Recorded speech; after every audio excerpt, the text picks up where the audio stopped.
Well, hello. I am talking to author AJ Schenkman, and it is great to see you. Thanks for coming to chat with me.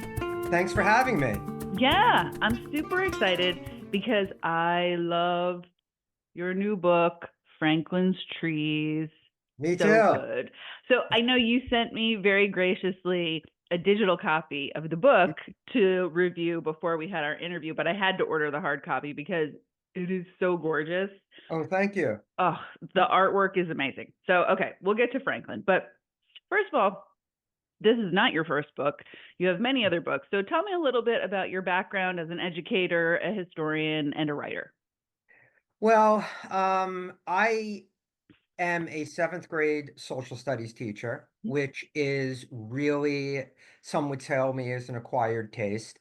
I've taught high school, I've taught global studies to emotionally disabled youth in residential facilities. I did BOCES. I did lots of different things. High school, all that, but I've always come home to seventh grade. And I love it because it has an emphasis on New York State. And I love teaching. I am inspired by my students. I'm inspired by the questions that they asked. And I've always been writing, probably as early as I can remember. I was always reading something to somebody, especially in my English classes when I was in like seventh and eighth grade. And I think I have my first rejection written somewhere, filed somewhere. I tried to write a script for Saturday Night Live.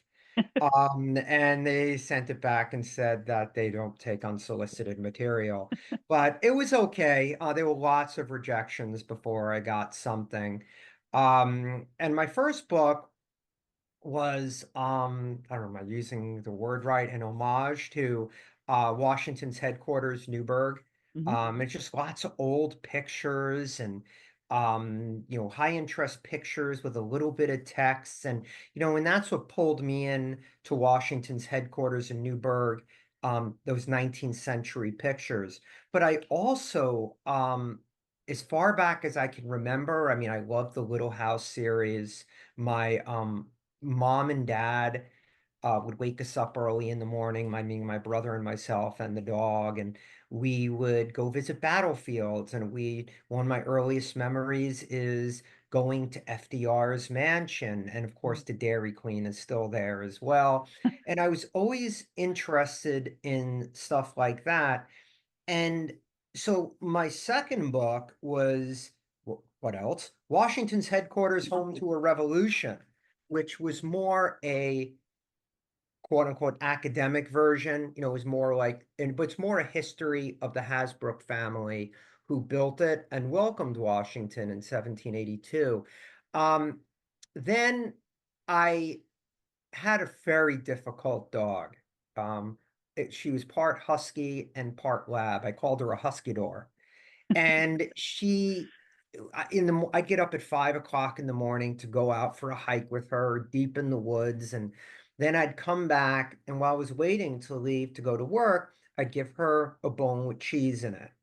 And so while I'm waiting for her, to finish with that, I would just kind of look up stories. I would go into old newspapers, digitized newspapers before newspaper.com.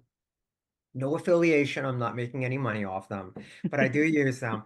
And I just began finding all these crazy things that happened at in Ulster County and in the Hudson Valley. So I went to an in-service, believe it or not, at for teaching.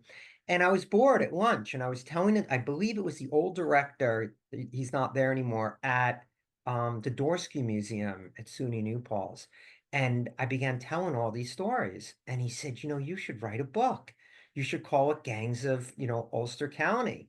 So I put them all together and I submitted it to History Press and they said, "Oh yeah, yeah, we'll take it."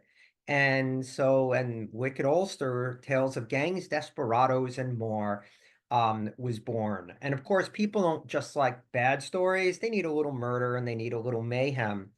And so that's kind of so that became another one. And I've always been interested in the American Revolution. And, when students would ask me questions and I would start researching those questions, because if you ever want to get a kid not to ask a question again, go, that's a good question. Why don't you look it up? And why don't you let us know? Because that's saying, don't ask me things I don't know anymore. So I would look it up. And sure enough, there's a book. And just all kinds of questions, students asking me, was there any African Americans in the Civil War beside, I'm sorry, in the American Revolution besides Crispus Attucks? That's a good question. And I would look it up. And it's been made easier. I mean, I'm not young, but I'm not old. But I don't care about getting older as long as Pete Townsend said I'm not boring. And when I was a lot younger, there was an individual, I was living with, some roommates, and this guy was just getting into the whole computer digitizing. And he says, I'm telling you, you're not going to have to visit archives anymore. He said, you're just going to be able to find anything that you want online. I said, get out of here. And sure enough, I mean, that's made things Yeah. like so much easier. I mean, with newspaper.com, no affiliation. I'm sorry, I will stop saying that. I just, I mean, I can search, a million pages in seconds, Yeah. so it's really cool. How have you, so Wicked Ulster came out, I think the copyright on this is 2012 and Murder and Mayhem was 2013. So even in the past 10, 12 years, how have you found that the process of research has changed looking into these historical things? Um, I, well, I would say that I have people every so often who will contact me and they'll say, um, it's my relative that you're writing about. I had one person who said, "Oh my God, I had no idea that happened to my grandfather. It was never talked about." Um, in another life, I was a firefighter in New York State, in a small town, and I just remember a fellow firefighter saying, "Have you asked so and so what she thought about her home being burned down by, I think it was Isaac Carmen or something like that?" And I said, she's still alive? Hmm. I would be as this guy's youngest daughter. I said, she'd be 103. And he goes, actually 104 yesterday. So, you know, Wow. so I mean, you get things like that. And, in terms of research, my most common, I guess, retort is by Anne Lamott. Mm. And she said, well, if people wanted you to write warmly about them, they should have behaved better. So I always like that. But so you're asking in terms of research, has it changed at all and things like it's probably gotten easier Yeah. in terms of digitized documents. And I believe in the goodness of people, and I believe that, everybody just wants to help each other. And as soon as I get involved in, say, writing about Franklin Roosevelt, people will come out of the woodworks to try and help you and give you stories. And some of them are anecdotal. Like when I worked historic Huguenot Street, I remember someone said to me, and I would listen. Well, yeah, I think I listened politely. And someone said, my um, relative was Jacob Hasbrook, and he guarded Washington's headquarters, and he guarded the Washington in Newburgh in 1776. And these are, and the Marquis de Lafayette was there with him. And I'm like, okay, he wasn't in, Newburgh in 1776. But a lot of times when you're doing research, again, people love to tell the stories. Archives love to help you out. I've been sent things that I didn't think in a million years that existed or would even be shared with me. And at least not for free anyway. And it's just I think that also the way um research has changed is that there's so much online. And I work with my students on this. You have to have a discerning eye, Mm, what's real and what's not. yeah. And always ask questions about the questions. Yeah. So I'm sorry if it's so long-winded. No, it's great. I'm a teacher. I also think that, so FDR notwithstanding, because he's obviously a global figure, but I think that when you're working on the Ulster stuff and it's so hyper local, I think people are really hungry for those stories about their history and things that have gotten lost, or people don't have the inclination to do this kind of research. So my mom recently told me that her mother's family is descended from Huguenots, and I'm like, why didn't you ever tell me that before? We could go to the Huguenot house. Mhm. So anyway, I think it's just really interesting when you start to see, like you said, little parts of your relatives in there. Or I had no idea that happened, 3 blocks from where my grandfather grew up. So I think people get very excited about these kinds of stories. They do, and also I think people like true crime. Oh yes. I mean, some people, on reviews have written, you know, wicked Ulster, not wicked enough, and stuff like that. Meaning like, why didn't you talk about this person? Because they're still alive. Mm, So I really kind of delve. I give that 100-year rule.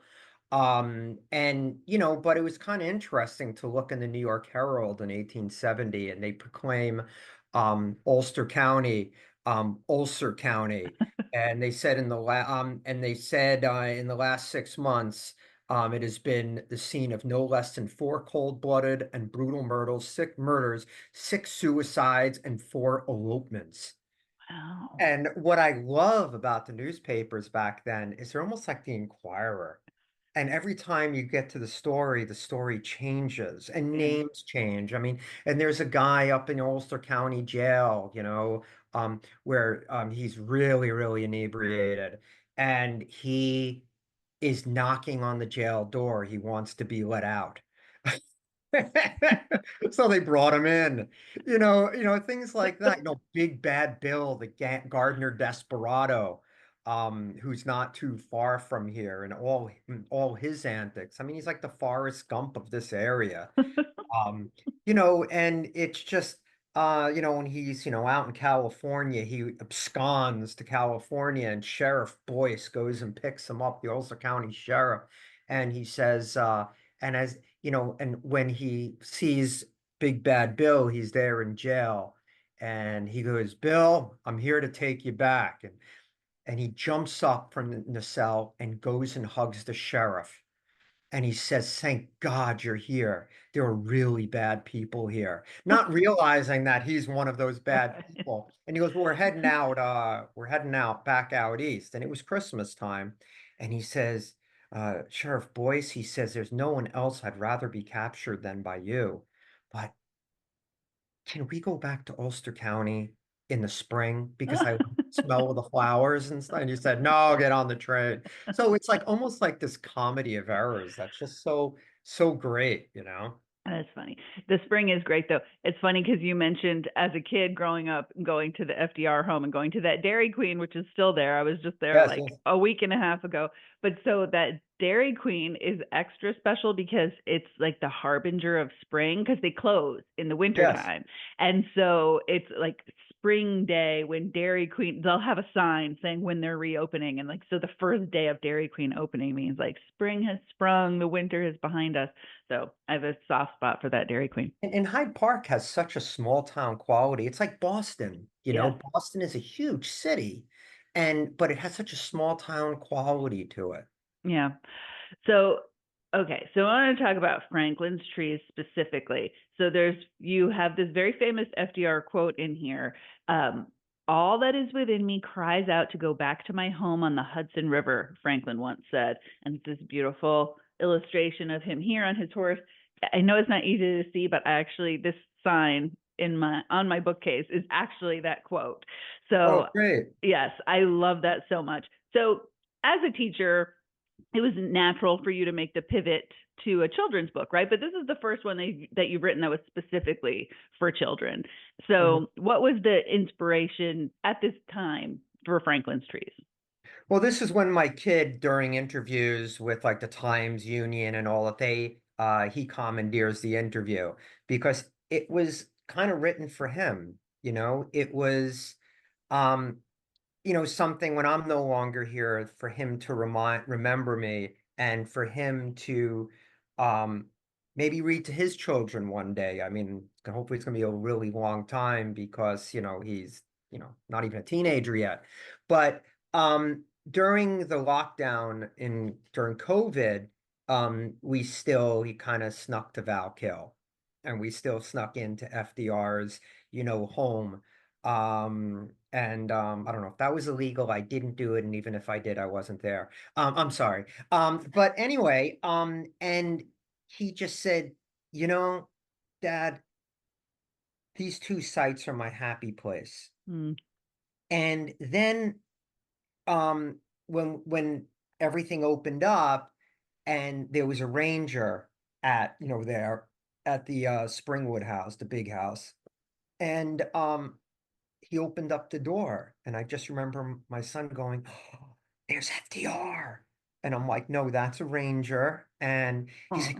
he goes, "Is FDR going to be upset that he's in his house?" And, and I was like, that's the way I feel.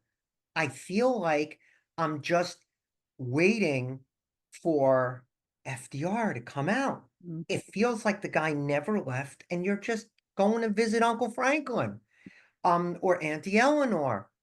And my son fell in love with the trees and everything about it. And the rangers there are so awesome. And so I started to think about a book about Fala and an adult book about FDR. And one day, I was taking a bubble bath. Yes, I take bubble baths. And I'm like thinking about it, and I'm like, FDR loved trees. And he thought of himself as a tree farmer. And he had this tree plantation. And then I had written an article at some point about Elliot Roosevelt selling Christmas trees, his son. And I was like, wow. And then I saw that he sent Winston Churchill Christmas trees. And I'm like, this guy must have been so in love with trees that when he contracted polio, and I think it's 1921, Hmm. that must have been horrible not to be able to go out and see his trees. So, he doesn't invent it, but helps design a car so that he could use his hands to drive around, and he had the roads widened so he could go around his plantation there. I don't mean plantation, tree plantation. I mean plantation in a negative sense.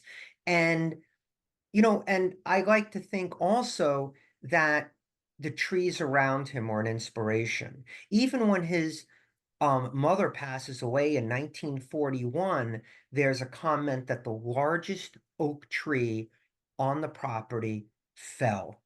There was no Hmm. wind, there had been no rain. It just fell out of nowhere. So here they even judge time by trees. And, and he also has a quote, which I'll paraphrase, that there's nothing, basically, his favorite thing in the world is a tree. So that's when I began thinking it. So getting back to the bubble bath, that's when it came to me. And all of a sudden I hopped out of the bubble bath and just kind of put the whole thing, I jotted the whole thing out. I And, love it. and it was great, outlined it, I should say. I did not know this story about him sending a Christmas tree to Winston Churchill to cheer him up during the war. That's actually adorable. Although I did wonder about how exactly the tree made it to England and was still fresh and sprightly by the time it got across the ocean. But it's a great story, nevertheless. Thank you. Thank you. The when you talk about your son saying, "Oh, is FDR going to be mad that that guy's in his house?" I just recently came back from Top Cottage, Mm. and I feel like you really get that sense. So Top Cottage, for anybody who doesn't know, is FDR's sort of man cave of sorts. Mhm. And it's just up the hill from Eleanor Roosevelt's estate at Valkill. And On Duchess Hill, I believe. yes, and he built it to just be kind of a retreat where he could get away and look at all of his trees and sit out on his porch. But because it was in private hands for a long time before the Park Service got it back, and so everything in the cottage is period accurate, but it's not actually FDR stuff. So it's Mm. much more accessible than other historic sites because you can sit at the desk and pretend you're signing a bill into law. You can sit on the couch Yep. next to the fireplace. And so I feel like that's a really nice place for history to come alive for kids. And when we were there, it was a beautiful day. So the doors are open to the porch. Mhm. And so you can kind of come in and out. And so I love that sense of like, he actually just invited you over and you're just sitting on his couch waiting for him to roll over and make you a gin cocktail or whatever. So it's Or really or a nice or actually to make you some toast place. in his toaster Exactly. oven. Exactly. He was big on making people tea and toast or mixing them cocktails from what our ranger told us. He was a big martini guy. Lots of And vermouth. I've read about the martinis that they were absolutely horrible. Yeah. So, but But would you tell him that or would you just say thanks, Franklin, and drink it up? no, I probably wouldn't tell him that. But Yeah. I would just probably be with my mouth wide open because I'd love to meet him. I would have loved to have met him. Oh yeah. You And know, it's his granddaughter's still alive. Anna Seagraves, yes. 60. I think she's like 100. Wow. Yeah, she's really, I'd love to. I'm trying to send her a book. She was the librarian. Oh, that's so sweet.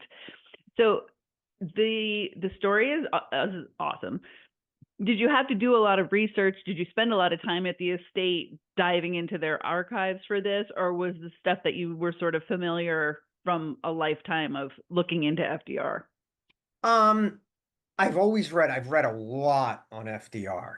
And what I've read, you probably would fit on a top of a pin. I mean, there's so much written about him. Um, yes, I did use the archives, but I was looking up different things. I was more looking up Fala at Warm Springs, and I was trying to get kind of a Warm Springs connection to it where he passed away. Um, I did a lot of talking to people. I talked informally to rangers and found out his favorite tree was a tulip poplar. And also reading Eleanor's, My Day column. Mm-hmm. And yeah, so I did a lot of reading and a lot of research, and I was looking for an angle that has really not been explored. And one of the things that really hasn't been explored is that love of trees at a children's level. And I found that everyone was, always just wanted to help. And in FDR's Presidential Library and Museum up in Hyde Park was very excited about the book. And in fact, I don't know, I think it was in the Kingston Daily Freeman, there's a picture of a ranger, Ranger Danielle maybe, reading my book to Aw. campers, and that just made me like, so happy because Eleanor and Franklin were about learning, about education, and there's famous pictures of Eleanor, reading and talking to children and stuff like that. Are we going to get an Eleanor book? I don't know.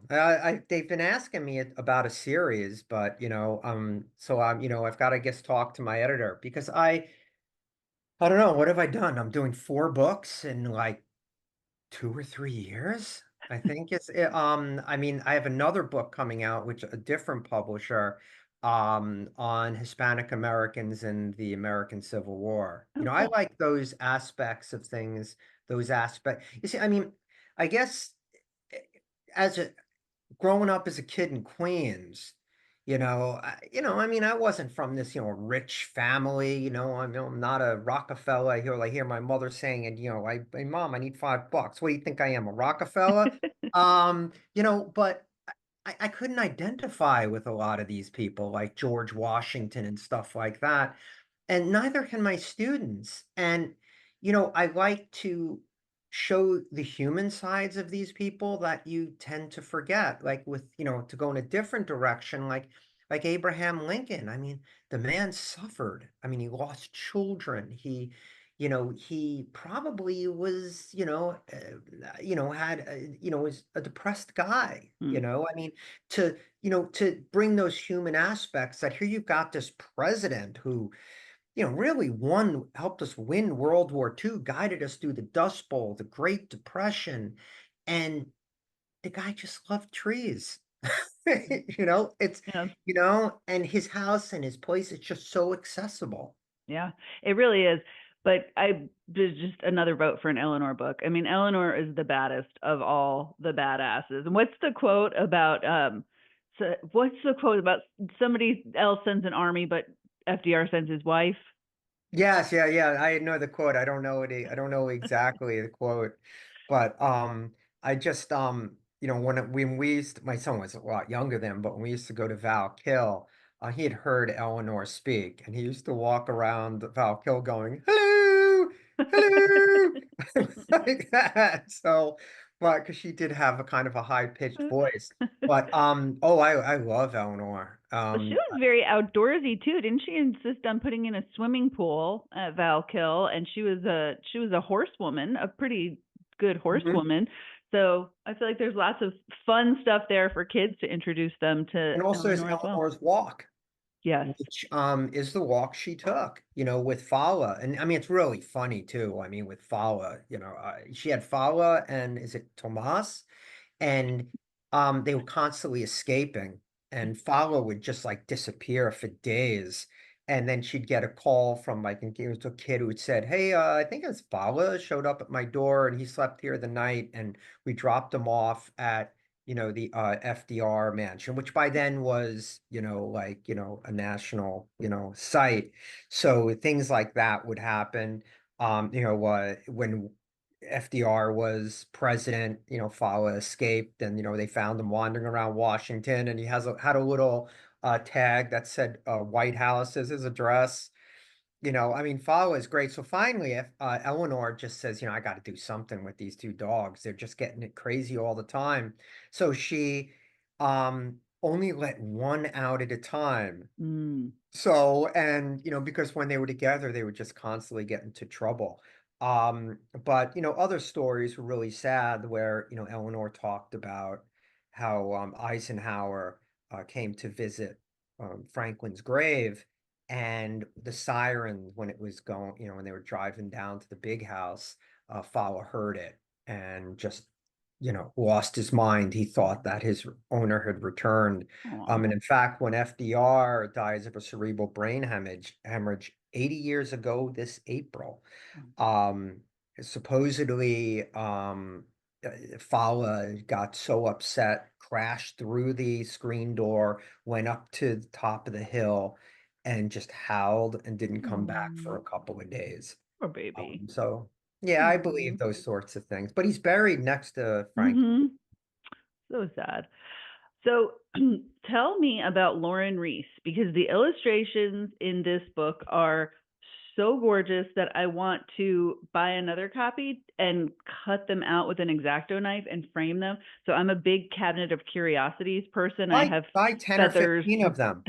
So you can send them to friends. This I love so much. This is such a gorgeous full page Yes, illustration of yes. some of his nature treasures. So, how did you get hooked up with Lauren? And, how much time did she have to come and spend up here in Hyde Park to be able to recreate all of this so incredibly? Well, Lauren's in Tennessee, Hmm. so I'm sure that I think she might have visited FDR's mansion. We never really discussed it, Hmm. but there's so much online as Yeah. well. I mean, Franklin, the site's archives are all online, and I owe that to the genius of my editor, Rick. Mm. I originally had another illustrator, and he rejected the person. And I think I kind of had to break it to her, and which is okay. The friendship survived. And he said, "You know what? You need." He goes, "I know what I'm looking for, and I have a few people, and I'll find it." Hmm. And my wife, in another life, worked in children's books for Simon and Schuster, and she kind of was helping me through this as well. And then Rick sent me Lauren's work, and my wife looked at it and said, um, "By God, that's it." Yeah. And then and Rick said the same thing. He sent me a few pictures.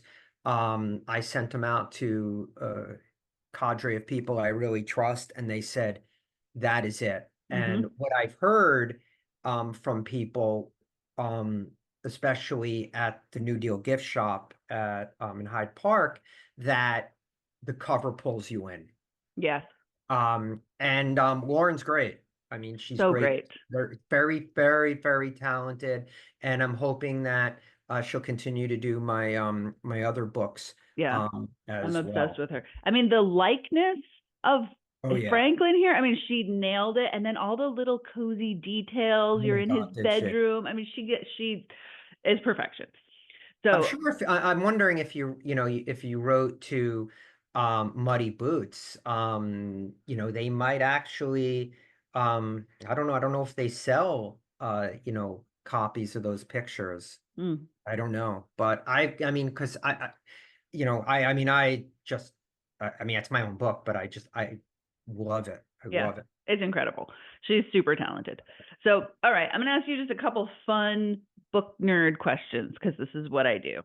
Okay. So, so I often ask your favorite place to draw inspiration from in the Hudson Valley, but I think I might know some of your answers to that. Oh, Um, let's see. I would say definitely, um, definitely Valkill, definitely, FDR's mansion and the woods around it. Um, I would also definitely say Farm Lane, which connected Valkill to the big house.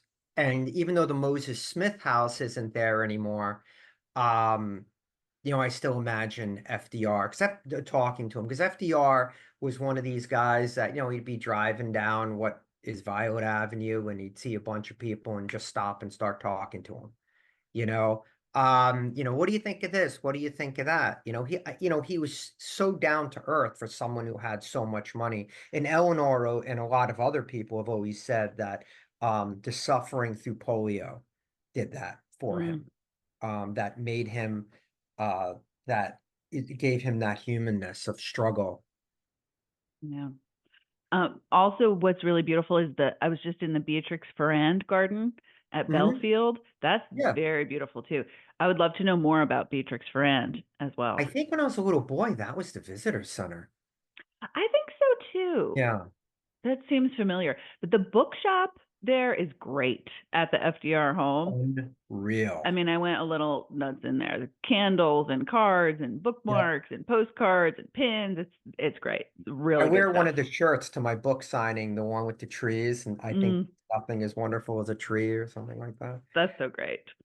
All right. So obviously you grew up going to these historical places, so this was ingrained in you. But is there a book that kind of made you fall in love with historical fiction or history, or a book that Um, when you look back, you're like, man, I wish I'd written that book. hmm. Um, it changes constantly. Mm-hmm. Right now, the book that completely rocked me was Ambrose's Band of Brothers. Mm, And it made me, what the reason it did that to me is, I mean, going to school, all these guys were, my teachers. You didn't mess with the headmaster because, you know, he was on Iwo Jima. This guy killed people, and then my social studies teacher was a medic in Normandy, and reading about what these guys went through, mm, and they just came back to society. mm. And not only that, they're all gone. There's no, they're disappearing. Yeah. Was it like 1,000 a day or something like that? And one of my earliest memories was going to Pearl Harbor as a kid in Hawaii, and and listening to the vets talk about it. Maybe I think it was probably a form of therapy for them.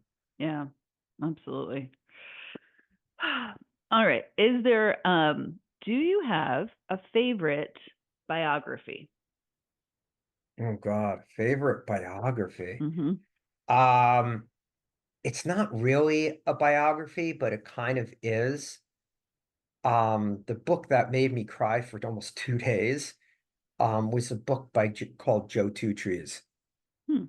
And it was given to me. I can't think of the guy, Theodore K. I can't think of the guy's last name, but it's about a boy looking for I think his Eagle badge. And it's in Pelham Park in the late 18, early 1900s or something.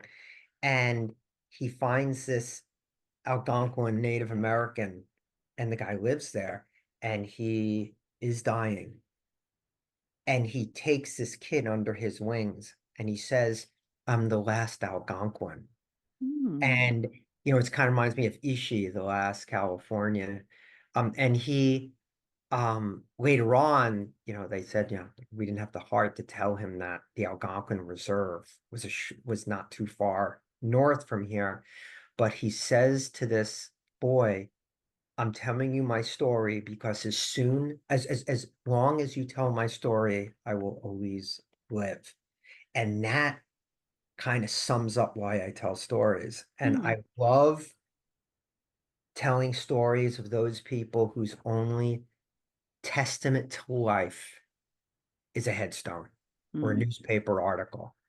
And with Joe Two Trees, I don't remember what year it was, but I remember not too long ago they were doing some digging in Pelham, and they found these graves. Wow. And I feel as though it was probably Joe Two Trees, his Hmm. parents, and he had buried a dog there, Hmm. his beloved dog. And they found the skeleton of a dog. It's written up in the Times or one of those, or Newsday or something like that. But that book, I mean, was just that got me into it. And also probably the Little House series. Hmm. I mean, I loved that, and I loved Little House on the Prairie. And, when I was a kid, most people had on their wall pictures of Farrah Fawcett or Cheryl Tiegs. I had Melissa Gilbert. So I was different back then. That is so cute. All right. So we're going to switch gears. And this has been a great conversation about Franklin's trees and FDR. We're going to switch gears and we're going to come back with our second video where we're going to get a lot more wicked and bring in some mayhem.